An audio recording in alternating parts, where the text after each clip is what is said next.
So for today's print is these silicone gel holders for the middle of the WMAP spools, which for this example right here, in the middle.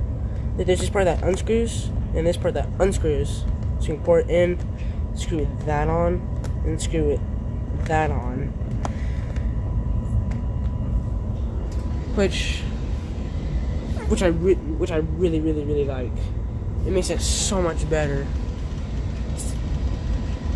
And also, me and my mother went to Hobby Lobby because I saw videos of people getting 3D printed filament from Hobby Lobby. So I got white, red,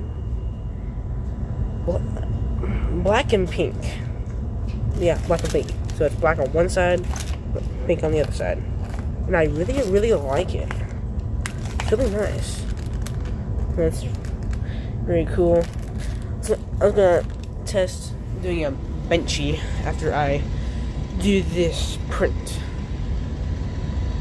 This will be done in 17 minutes. See you later. Like and subscribe for more content.